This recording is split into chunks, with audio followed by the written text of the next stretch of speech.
जरासंध जो विश्व का सबसे प्रतापी राजा था, 23,000 अक्षौहिणी सेना के साथ उसने मथुरापुरी पर 23 अक्षौहिणी सेना के साथ उसने मथुरापुरी पर चढ़ाई कर दिया। अरे उसकी सेना क्या थी, इतनी विशाल सेना थी, मथुरा को चारों से घेर दिया। भगवान कृष्ण और बलराम जी को इस समाचार मिला।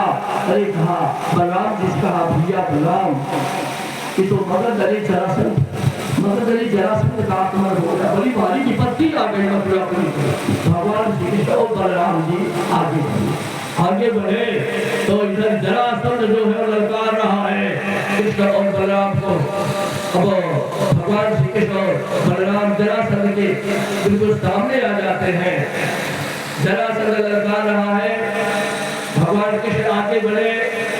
जरासंध ने कहा कि मैं जनवंशियों का नाश कर दूंगा। कौन है कृष्ण आगे आते हैं, कहते हैं कि तुम्हारे दामाद, तुम्हारे जामाता कंस को मारने वाला मैं हूँ। कृष्ण जो अभी मेरा बच्चा है, तो मेरा बच्चा है, उसे युद्ध करने में मुझे लज्जा आ रही है। संसार क्या कहेगा कि मगध अरे जरासंध जो विश्व का सबसे प्रतापी राजा, उसने बच्चे से युद्ध किया। तो हट जाओ सामने से हट जाओ, मैं बच्चे से युद्ध नहीं करता, मैं मगध अरे जरासंध हूँ।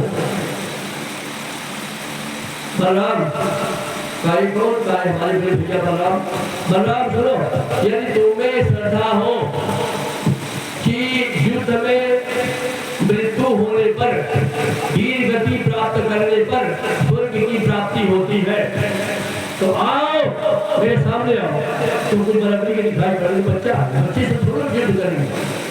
आओ मेरे बालों पर चढ़ करके स्वर्ग जा, मेरे बालों पर चढ़ करके स्वर्ग जा। अन्यथा अगर तुम्हें ताकत हो, तुम्हें सके तो मुझे ही मार डाल, मुझे मार दे।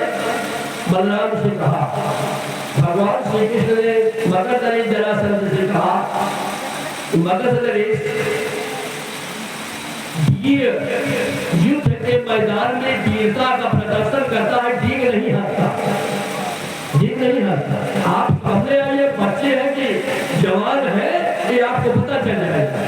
डींग नहीं हाथी जाती युद्ध के मैदान में, आप पते आइए। मगध अरे जरासंध से भगवान श्री कृष्ण का भीषण संग्राम हुआ और धीरे धीरे करके भगवान श्री कृष्ण के द्वारा गरुड़ से चिन्हित ध्वजा फहरा रहा है। और ये दारू नाम का साथी भगवान का, रथ हारने वाले का नाम था दारू। 4 घोड़े थे के रथ में, सैफ, सुग्रीव, मेघदूत और बलाहक नाम के 4 घोड़े रथ में जोता दारू ने।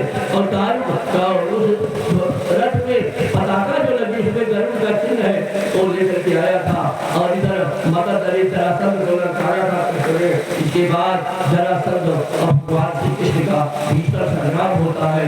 जरासंध की सारी सेना एक एक करके समाप्त हो गई। बचा जरासंध को कैद कर लिया, एक उसका पकड़ा। जरासंध विश्व का सबसे प्रतापी राजा था, उसे बड़ी लज्जा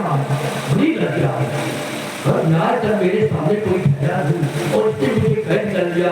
बलराम जी जरासंध का केस पकड़ करके आगे ले जा रहे, खींचते हुए भगवान कृष्ण के पास। भगवान कृष्ण ने कहा, भैया छोड़ दो, एक राजा के साथ जैसा व्यवहार करना चाहिए, ये मगध नरेश है, इनको छोड़ दो।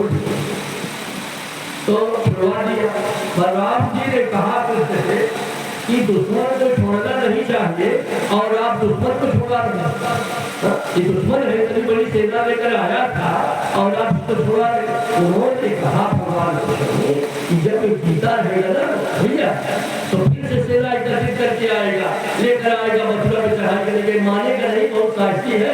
फिर से सेना एकत्रित करके आएगा, तो मथुरा में बैठे ढूंढ करके मारना होगा, इसलिए छोड़ दिया जा रहा था। जरासंध लौट गया कहा मगध देश, लेकिन बहुत लज्जित हुआ, उसका सिर नीचा हो गया। इसके बाद क्या होता है, कुछ समय के बाद जरासंध ने पुनः मथुरापुरी पर एक थोड़ी सेना के साथ चढ़ा किया। 17 बार जरासंध ने सेना थोड़ा बार किया, 17 बार जरासंध ने मथुरापुरी पर चढ़ाई किया और हर बार उसकी सारी सेना का संहार भगवान श्री कृष्ण ने कर दिया और जरासंध को छोड़ दिया।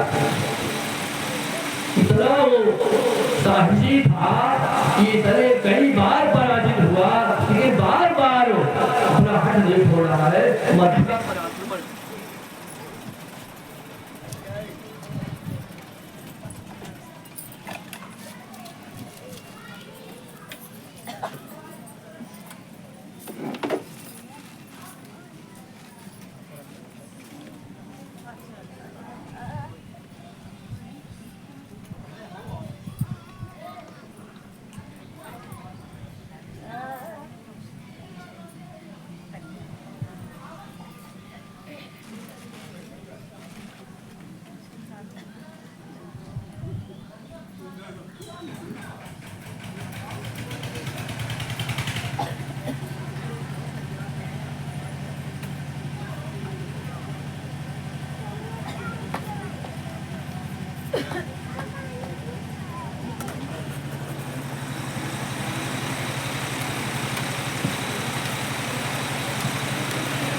श्री हरे नमः परमात्मने नमः।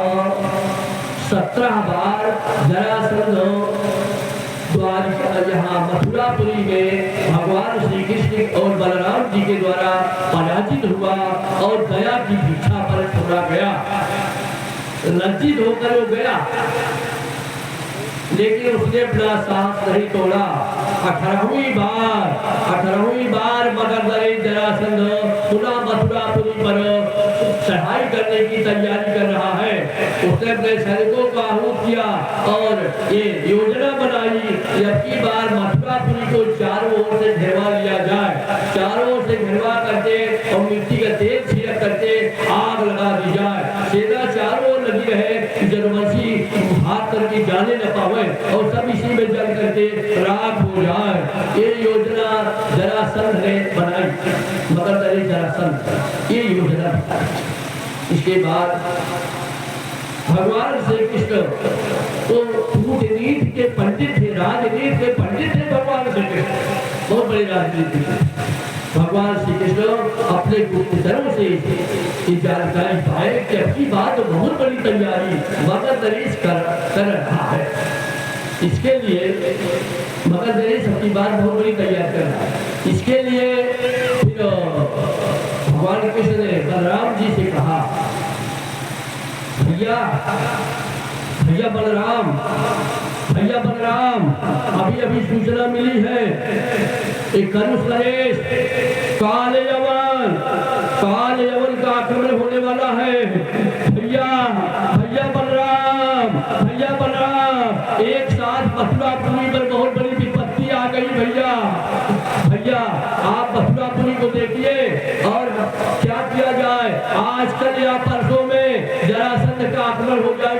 भैया बलराम, ये पुत्र की ओर से धूल उड़ रही है। आखिरकार क्या बात है, अभी गायों के आने का समय नहीं हुआ, ये धूल कैसे उड़ रही है? भैया बलराम, मथुरापुरी की रक्षा कीजिए, मैं देखता हूँ। भगवान कृष्ण आगे बढ़े तो चला रहा है कौन? काल यवन विशाल सेना के साथ मथुरापुरी पर चढ़ाई करने के लिए आ रहा है। अब जब भगवान श्री कृष्ण आगे बढ़े, काल यवन को देवर्षि नारद जी ने भेजा था। देवर्षि नारद जी के काल यवन से भेंट हुई एक बार।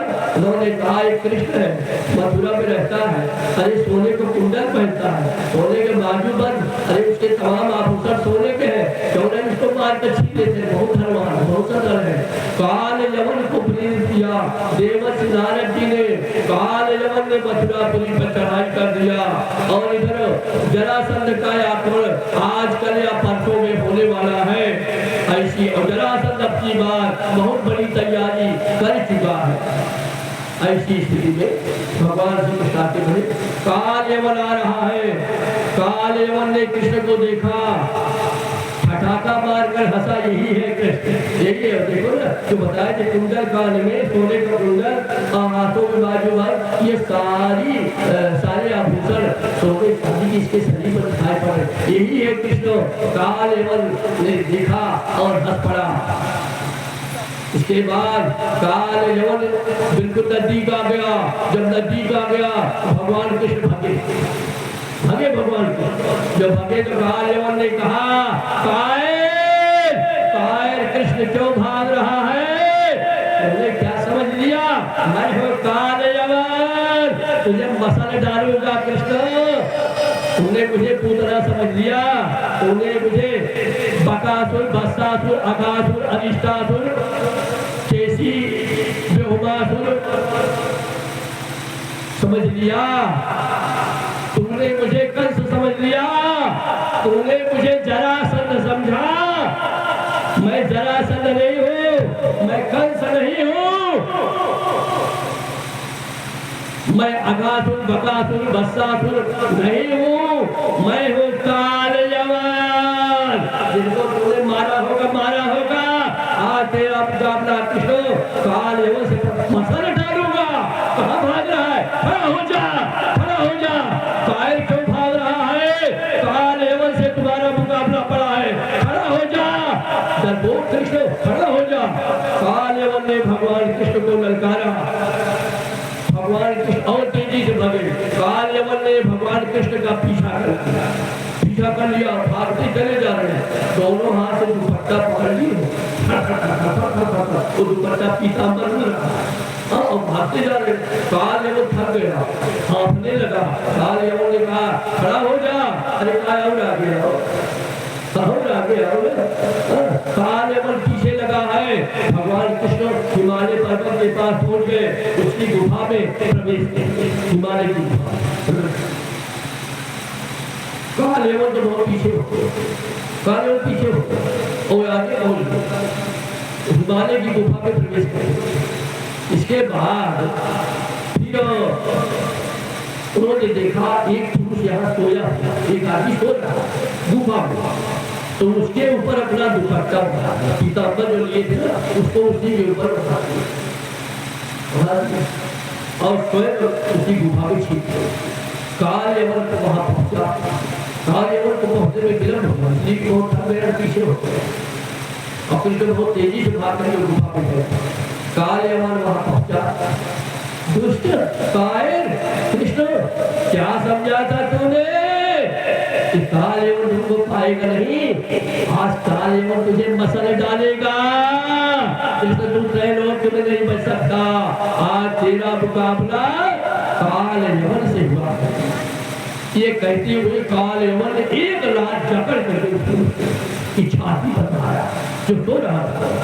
दुपट्टा भगवान कृष्ण उसके ऊपर अपना डाल दिए। जब एक लात जकड़ करके मारा तो उठ करके आग खोली। जैसे आग खोली तैसे काल यवन के शरीर में आग लगती और जलने लगा। वहां कौन बचाओ चिल्ला रहा है, कौन बचाओ? जलकर राख हो गया।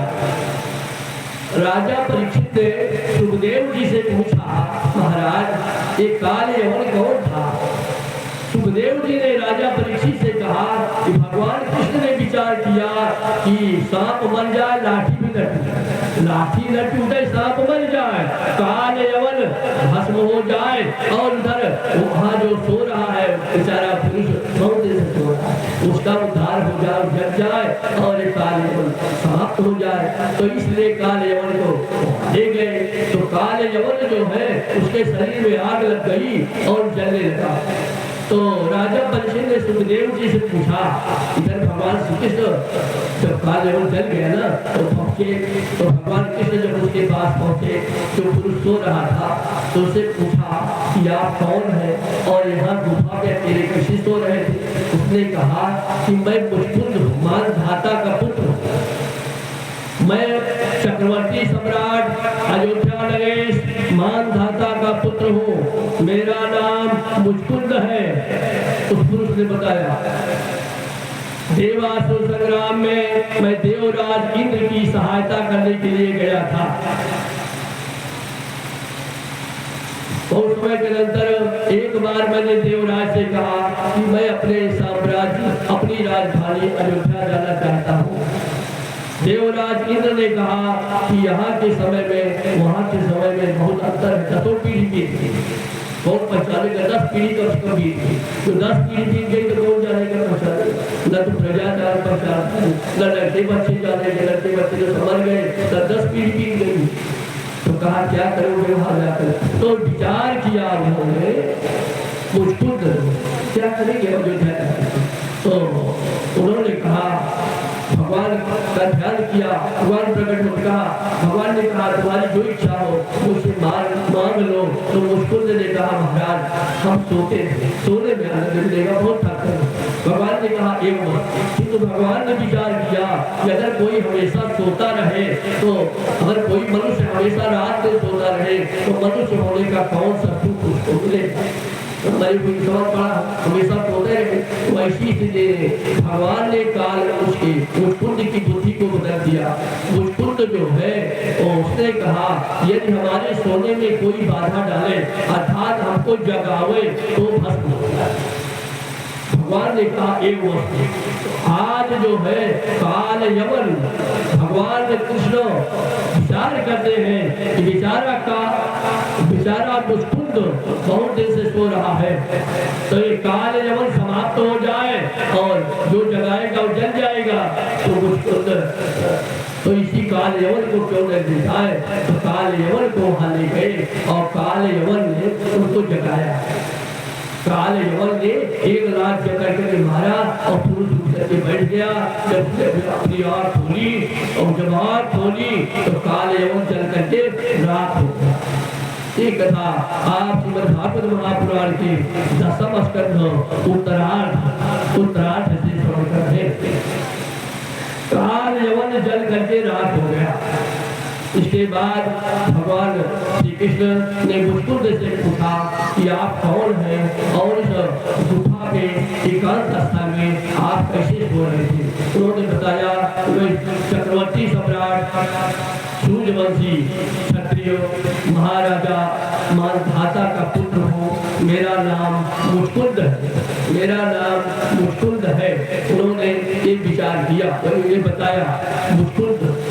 तो महाराज मैंने देवासुर संग्राम में देवराज इंद्र की सहायता की और इसके बाद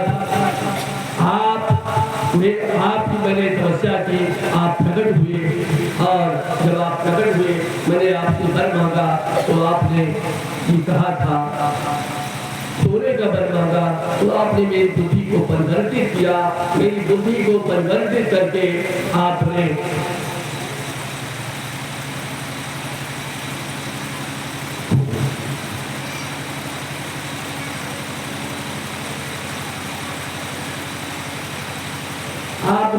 मेरी बुद्धि को परिवर्तित कर दिया, मेरी बुद्धि को परिवर्तित किया महाराज। तो मैंने ये वर मांगा यदि मेरे सोने में कोई बाधा डाले अर्थात मुझे जगावे तो भस्म हो जाए। सत्य जी का आगमन हुआ, इस सौभाग्य है कौन किस देश में आ जाए, किस रूप में आ जाए, ना जाने किस देश में आकर मिल जाए भगवान। तो कथा में तो सब आते हैं, कौन आ गया आप जान नहीं पाए, कहाँ से कौन आ रहा है। ऐसे रूप में लोग आ जाते हैं, साक्षात नारायण आ जाते हैं, हम आप पहचान नहीं कथा पे। तो किसी रूप में देव यक्ष गंधर्व किन्नर सब देवता सब। ये कथा का आज 7वां दिवस है। मुचकुंद ने कहा महाराज कलयुग तो नहीं आ गया। महाराज जब हम गुफा में सोए थे ना तो यहाँ के लोग बड़े बड़े हुए थे, बड़े बड़े वृक्ष थे। आज हम देख रहे वृक्ष भी छोटे हो गए, वृक्ष छोटे होते चले जा रहे हैं और इसके साथ ही साथ मनुष्य भी छोटे दिखाई देते। उन्होंने बताया कि हाँ अभी कलयुग तो नहीं है, कलयुग का आगमन होने वाला है ये तो अपन युग चल रहा है, मुझ खुद से बताया भगवान को। अब वेद व्यास भागवतकार व्यास जी ने तो इतना तक लिखा है कि कलयुग में मनुष्य की आयु 20 से 30 वर्ष परमायु। कलयुग का अंत होते होते सामान्य आयु कलयुग में मानव की 100 वर्ष रखी गई है। सतयुग में मनुष्य की आयु 1 लाख वर्ष थी। त्रेता में ये घटकर 10,000 वर्ष हो गई। द्वापर में मनुष्य की आयु 1000 वर्ष परमायु हुई, सामान्य है। और कलयुग में मनुष्य की सामान्य आयु 100 वर्ष हुई। अब 100 वर्ष तक जीना तो कठिन हो जाता है, लेकिन 100 से अधिक भी लोग जीते हैं, ये सामान्य आयु है। इस प्रकार से उन्होंने बताया कि हाँ कलयुग का आगमन होने वाला है। मुचकुंद का उद्धार किया। मुचकुंद जो है कालयवन, वहाँ कालयवन जल का राख हो गया। मुचकुंद कालयवन का उद्धार किया। मुचकुंद जो है वहाँ से जाकर घोर तपस्या पे लग जाते हैं और तपस्या करते करते अपने जीवन का त्याग करते हैं। एक था आप श्रीमद् भागवत महापुराण के 10वां स्कंद उत्तरार्ध श्रवण करें। 10वां स्कंद कथाओं का था सागर है। मगध जरासंध का 18वां आक्रमण मथुरापुरी पर हो गया। 17 बार वो भगवान श्री कृष्ण से पराजित हुआ था और कैद किया गया था। दया की भिक्षा पर मगध जरासंध 17 बार छोड़ा गया था, लेकिन उसने अपना साहस नहीं तोड़ा। 18वीं बार उसने फिर मगध से इधर मथुरापुरी पर चढ़ाई कर दी। अब की बात बहुत बड़ी हो गई। भगवान श्री कृष्ण ने एक दिन पूर्व चढ़ाई के पूर्व कालयवन के वध के पश्चात, कालयवन के उद्धार के पश्चात बलराम जी से कहा, भैया बलराम जी मथुरापुरी पर मगध जरासंध का आक्रमण होने वाला है और अब की बात उसने बहुत बड़ी तैयारी किया, बहुत बड़ी तैयारी किया है, बहुत बड़ी तैयारी। ऐसी स्थिति में भैया यदुवंशियों को मथुरा से बाहर कर दिया जाए। यदुवंशियों को सोते हुए यदुवंशियों को उन्होंने विश्वकर्मा को आदेश दिया, समुद्र में द्वारिकापुरी बसाई और सोते हुए यदुवंशियों को वहां अपनी माया से भेज दिया। भगवान श्री कृष्ण परम ब्रह्म के अवतार है, पूर्ण ब्रह्म के अवतार, पूर्ण ब्रह्म के अवतार भगवान श्री कृष्ण है। वेदव्यास जी ने भागवत में लिखा कि अन्य चांस कला प्रोक्तः कृष्णस्तु भगवान स्वयं। अन्य अवतार अंशा अवतार है, कृष्णा अवतार पूर्ण ब्रह्म का अवतार है। अवतार के पहले अवतार लेने के पहले अपने अंश बलराम जो देवकी के गर्भ में पधारे थे, रोहिणी के गर्भ में समाहित कर देना। अवतार के पूर्व जो है पहरेदारों का सो जाना, ताले का टूट जाना, किवाड़े का कारागार के किवाड़े का खुल जाना, जमुना जी का घट जाना, सामान्य बात नहीं। अवतार लेने के बाद इधर जमुना जी घट जाती, वर्षा हो रही है। परम धाम से साक्षात शेषनाग जी का यहाँ करके उनके ऊपर छाया कर देना, क्योंकि वर्षा हो रही है। अभी तुरंत का पैदा बच्चा सूप में लेकर वसुदेव जी जा रहे हैं। तो ऐसी स्थिति में शेषनाग जी का जाना, ये परम पूर्ण ब्रह्म है भगवान कृष्ण।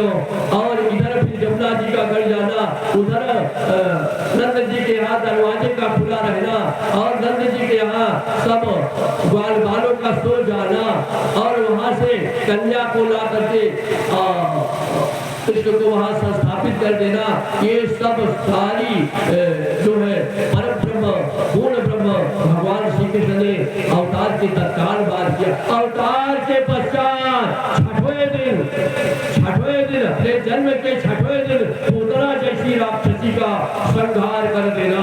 27 दिन की अवस्था में सप्तासुर का वध करना, 1 वर्ष की अवस्था में किड़ावट का उद्धार कर देना। सप्तासुर का उद्धार किया, किड़ावट का उद्धार किया और 5 वर्ष सबसे पहले वत्सासुर, बकासुर, अघासुर का उद्धार किया। हाँ, ये कथाएं आप श्रीमद् भागवत महापुराण के पूर्वार्ध में श्रवण कर चुके हैं। भगवान कृष्ण पूर्ण ब्रह्म के अवतार है। अब आगे होता क्या है, 18वीं बार आक्रमण हो गया जरासंध का। मगध ने जरासंध विश्व का सबसे प्रतापी राजा था, जो भोजराज कंस का ससुर था। चढ़ाई कर दिया। भगवान श्री ने जलवंशियों को, सोते हुए जलवंशियों को द्वारकापुरी भेज दिया। द्वारकापुरी का निर्माण करवाया, वहां उसको कर दिया। कृष्ण और बलराम है, और इधर जरासंध का आक्रमण हुआ। 4 ओर से मथुरापुरी को घेरवा लिया, आग लगा दिया। सेना लगी है चारों ओर, कोई जलवंशी भागने न पावे, सब इसी में जलकर राख हो जाए। लेकिन कृष्ण और बलराम वहां से उछल कूद लगाकर इसी तरह से भाग करके बाहर भागते हैं। तो काले यवन जरासंध ने एक सेना के साथ इधर सेना लगाए रखा मथुरा में, और कृष्ण और बलराम का पीछा किया। कृष्ण बलराम भागते हुए चले जा रहे हैं। रण छोड़ भगवान ने विचार किया। 17 बार इसने आक्रमण किया, 18वीं बार इसका आक्रमण हुआ। ये बार बार आक्रमण करता रहेगा, इसी के पीछे लगे रह जाएंगे और दुष्टों का जो संहार करना है, हाँ, वो नहीं कर पाएंगे। तो क्यों न जरासंध ने अपने को हारा हुआ दिखा दे। इसलिए कि जरासंध इतना साहसी है कि अपना साहस 17 बार हारा, लेकिन इसने साहस नहीं छोड़ा। 18वीं बार इसने आक्रमण किया है। तो भगवान कृष्ण ने विचार किया, इसकी मृत्यु जो है वो तो हमारे हाथ नहीं होती, इसकी मृत्यु तो भीम के हाथ रहती है। इसलिए भगवान श्री कृष्ण ने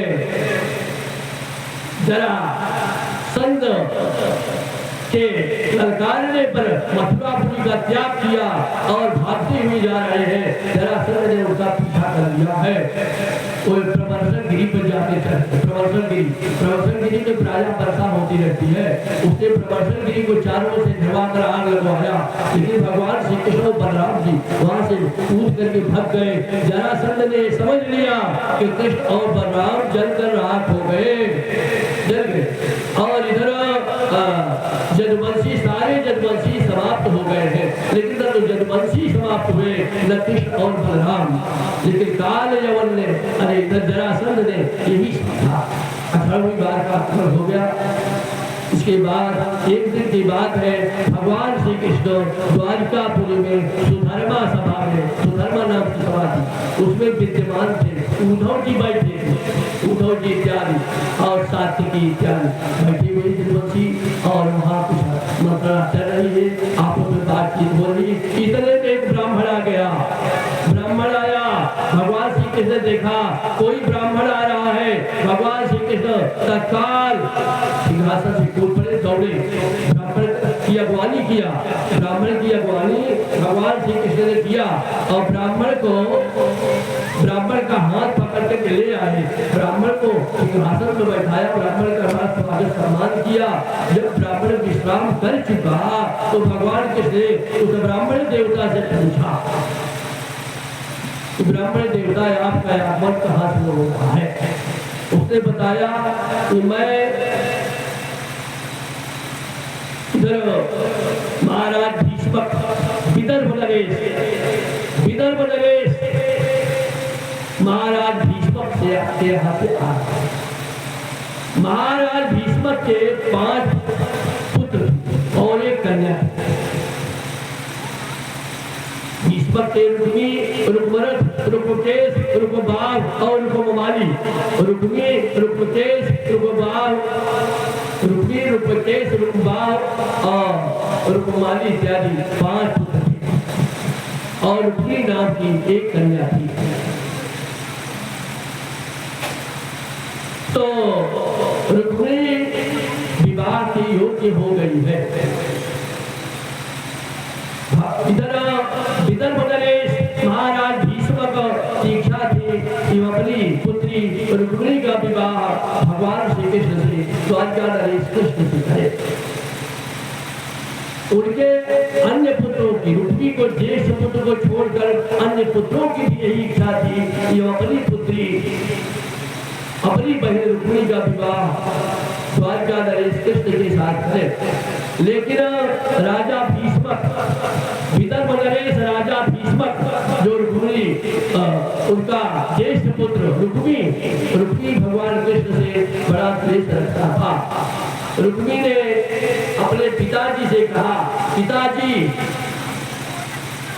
जैसा कि आपकी पुत्री हमारी बहन राजकुमारी रुक्मी, एक राजकुमारी है, राजा की लड़की है, राजकुमारी का विवाह किसी राजघराने में होना चाहिए, किसी राजकुमार के साथ होना चाहिए। पिताजी मैं आपका ज्येष्ठ पुत्र हूँ, मैं बालिग हो गया, हमारी सलाह भी आपको माननी चाहिए। हमारी बहन रुक्मिणी एक राजकुमारी है और हमारी बहन रुक्मिणी का विवाह किसी राजघराने में होना चाहिए। एक कृष्ण जो है इसका कोई राजघराना है, इसको तो साफ है। और ये जो है इसने हमारे भाई से जरासंध के भाई से इसने मथुरापुर का त्याग कर दिया और ये जाकर के समुद्र में, जिसे कि बहुत श्रद्धा से नहीं देखा जाता, वहां जाकर इसने समुद्र के अंदर निवास किया जरासंध के डर के मारे। ऐसे कृष्ण के साथ जो जीवन भर गाय बछड़ों को चराता रहा और तमाम लीलाएं करता रहा, रास क्रीड़ा करता रहा, ऐसे कृष्ण के साथ हमारी बहन का विवाह नहीं होना चाहिए। हमारी बहन एक राजकुमारी है, पिताजी राजकुमारी रुक्मिणी का विवाह किसी राजघराने में होना चाहिए। मैं आपका ज्येष्ठ पुत्र हूँ, पिताजी मैंने अपने बहन के योग्य वर छोड़ दिया। उसी कर देश के हमारे अपने बहन के योग्य चेत नरेश दमघोष का पुत्र शिशुपाल हमारी बहन के योग्य वर है।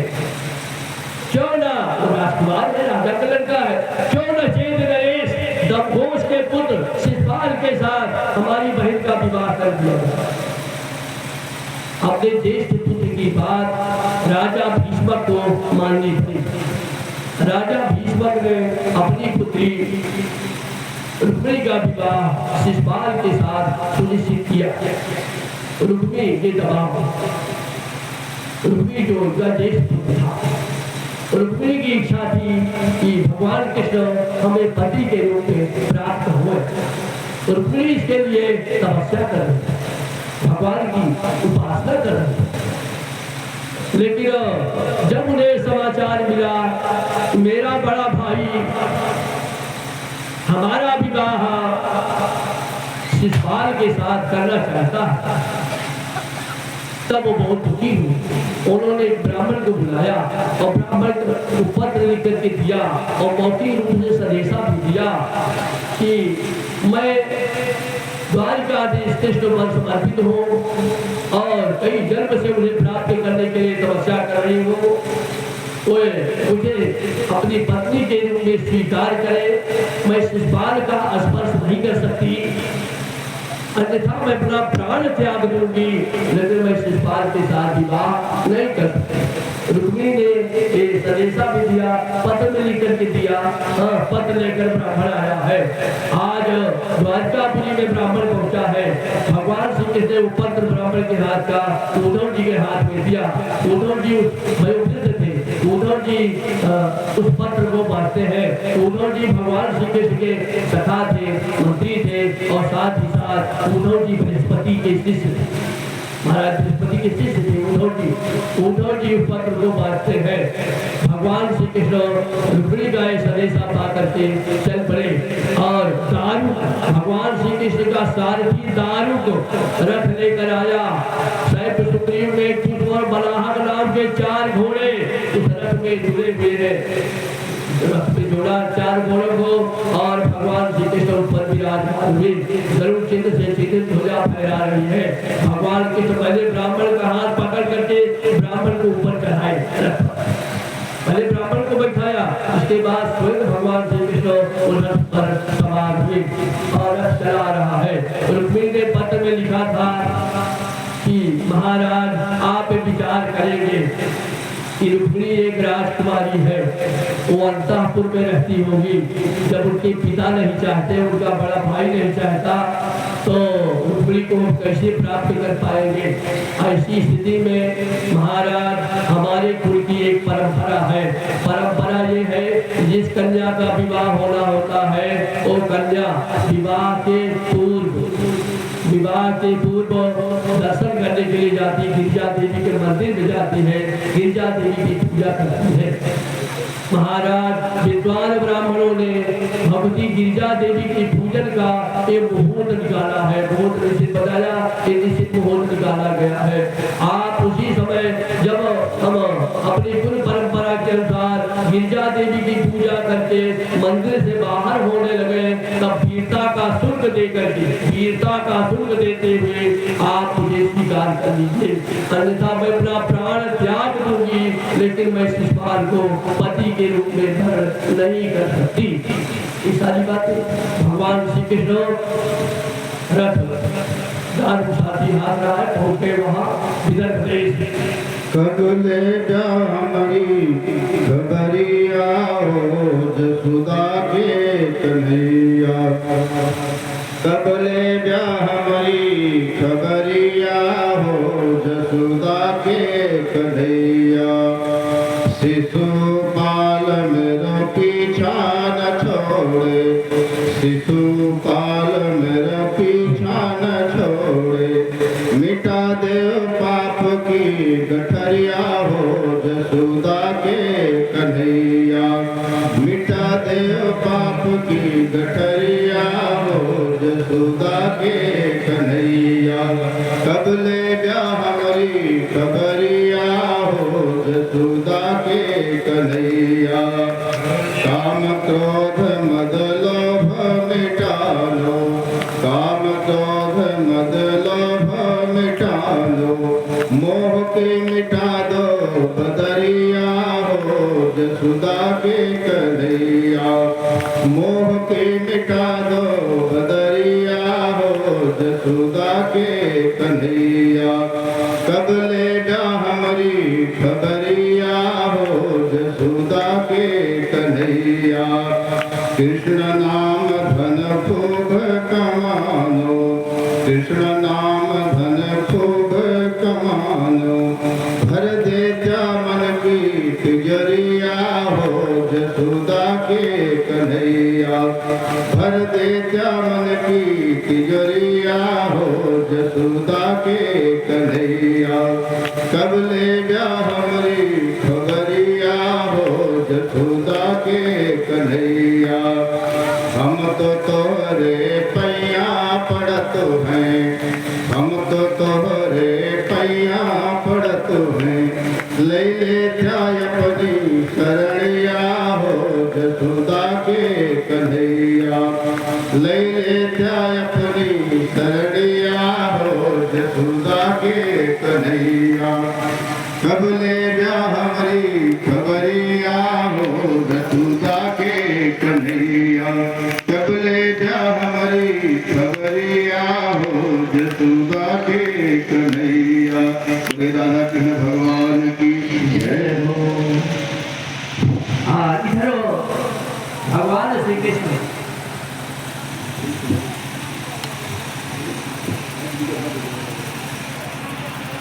भगवान श्री कृष्ण जो है, भगवान श्री कृष्ण रथ में बैठ करके वहां विदर्भ देश के लिए चल पड़े हैं।